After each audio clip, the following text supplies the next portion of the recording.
Hello. I'm trying to formulate my thoughts here, trying to see what I want to say.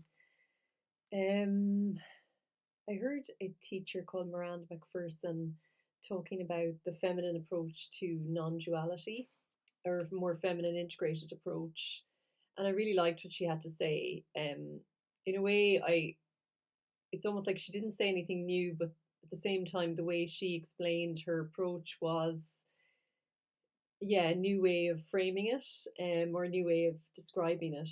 And what she was saying was that she was calling our ego consciousness, um, like a block of ice, all the things that our conditioned patterns, our habits of behavior, um, that kind of can get stuck, and continue doing the same things, even though they might necessarily be um, having any good effect. And she spoke about some traditional spiritual methods or traditional approaches to spiritual awakening as trying to like hack at this piece of ice and hack pieces off because they're not acceptable, and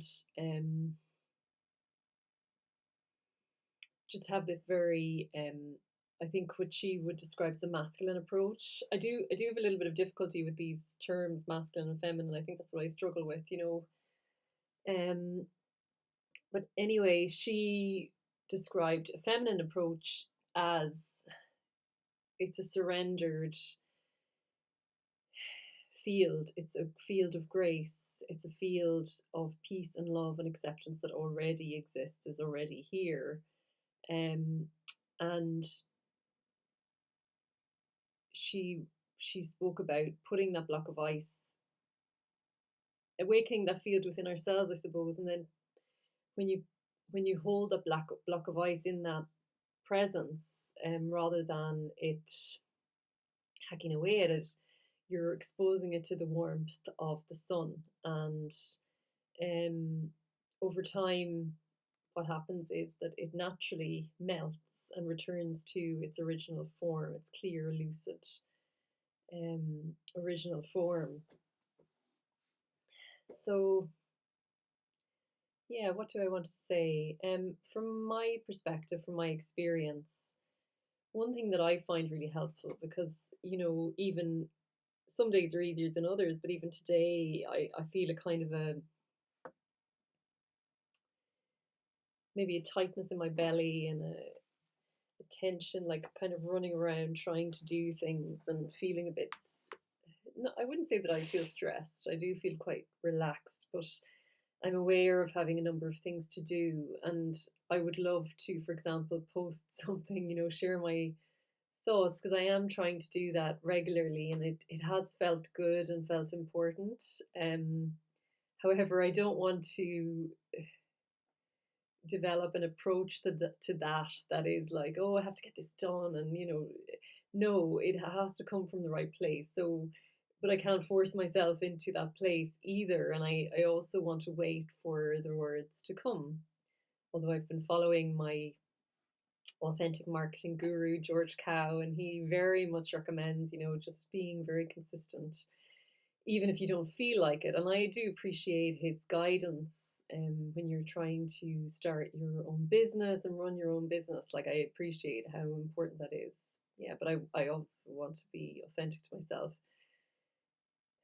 So, a practice that I have been doing, very short, but it does really help me, and that has been to step out of time, into organic time when I sit down and I'm doing a meditation or sitting in silence. And I think it really was hearing that first from Azra Bertrand. He gave a talk about organic time, spiral time, and of course it's resonant with Eckhart Tolle's work, The Power of Now, and all of these different teachings on the present moment. But for some reason, his lecture about it was quite impactful in a new way for me now, I suppose, because um, he really introduced the reality of spiral time, like that actually what we live in linear time is more of an illusion, even though it doesn't feel like that, of course. But I like to ask my mind, what if everything was happening now? What if that was true? Can you grasp that mind, And it's very freeing, I find, very relaxing, because if everything is happening now in a mysterious way, um what does life want of you then? What is it then that, and for me, it's very freeing because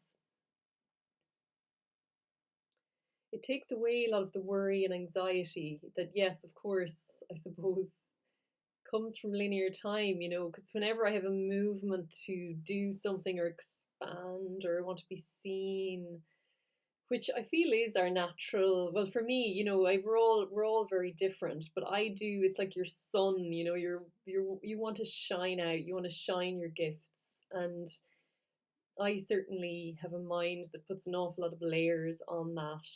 But what about that, and what would that happen then, and what would they think of that, and that then causes you to contract back in again. But if everything is really just happening now and your purpose is to shine your light, then it is to shine it, regardless. Forget about all of this. And of course, yeah, things will happen as you move forward, but shine it out and don't be held back. So, how is that related to what I was talking about originally?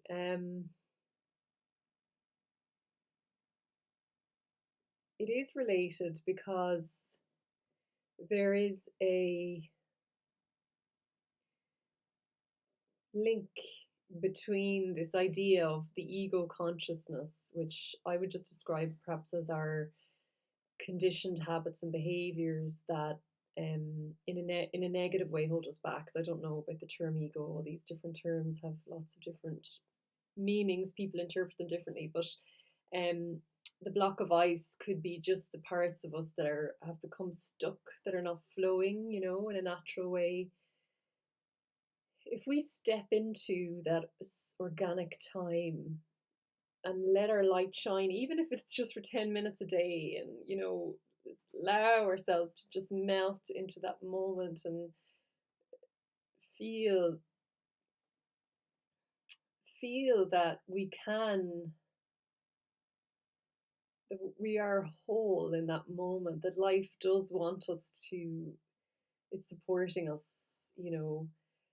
Um, it's like the sun shining in that moment, and that's thawing. It's thawing those um, layers. Because in a very practical way, for me, for example, if I do that, and I did do that in the past hour, um, there's courage comes to take action, to let the light shine more, and to ignore the layers of thought that are trying to protect me, I suppose, and hold me back a little bit. But if we take it on that's a so personal level, but on a collective level, for example, in law, which is what I am talking about a lot, I suppose, and what I think about a lot, we could talk about a massive block of ice where there's really so much dense and heavy patterns and conditioned ways of doing things, and many of which are problematic. Um, so then, is it not for perhaps groups of us to come together and to step into this space of organic time, the space of now, and space of possibility and vision, and feel that light shining, um, that will collectively help us to thaw and melt these heavy patterns. And if more and more of us are doing that, how powerful would that be? So, yeah, I suppose that has helped me gain a little bit of clarity about what I want to say. And related to that, something that I had been thinking about was that people who, certainly more and more of this awareness of our true state of being as a state of peace and love and acceptance and compassion, and more access to that is being granted and experienced by people, in the last decade or more, since the spread, particularly of meditation, yoga, contemplative practice. And so, of course, it's also spread into the legal field without a doubt. And there are so many in the legal field that have had that shift now as well. And you could call that feminine energy coming into the legal system. And when it comes into the legal system in particular, it's like it doesn't really know where to go, or it's a difficult place to come into because that block of ice is so dense and thick. And so I think, speaking again personally, but I also know other people have experienced this, you don't really know, you can't stay the same and you can't continue on. Like, you can't, once you're the one of the people who's melted, maybe you're on the surface, and you're starting to melt, you're this water. Where does the water flow? It's not going to freeze back again into the block. So the block is actually freezing. And so I think people who, and it has been a lot of women, but men too, of course, they're either leaving, have left the profession, they're questioning it, they are talking about transforming it, wondering how to. And I suppose, to bring in Miranda McPherson's analogy, there is a masculine way of approaching even this transformation. And it is, okay, let's got this new thing, this new concept, mindfulness, and we're going to apply it. And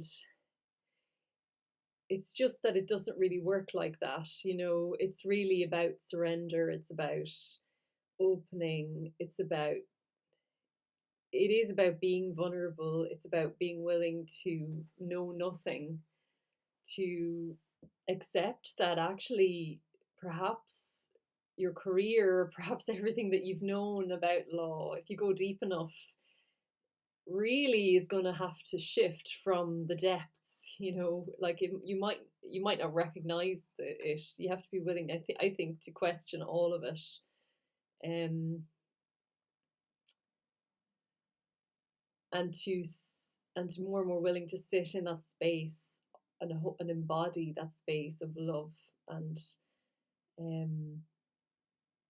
peace, and find that within yourself. That feels like the real work. I think the spiritual field seems to be moving more in that direction too. Like, the embodiment, that's the feminine voice in the spiritual field that you can see more and more through different teachers. It's rising up, this sense of a true embodiment of these qualities and bringing it into your everyday life. And that we are all in constant contact with the divine, and it's about including everything, about accepting all of ourselves, these teachings. So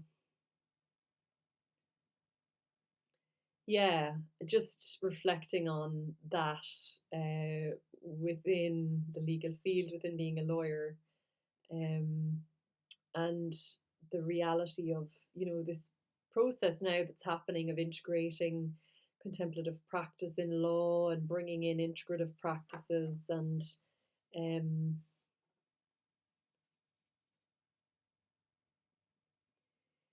yeah, I think that's all I want to say for now. There's more to be said. The whole piece about also how the law is really offering justice to the people that need it most. That is a huge piece. Um, that is probably what's, when we're really moving to that place of embodying this state of peace and love and compassion, I think that is the next movement. Um, yeah, but very unformulated thoughts. Thank you.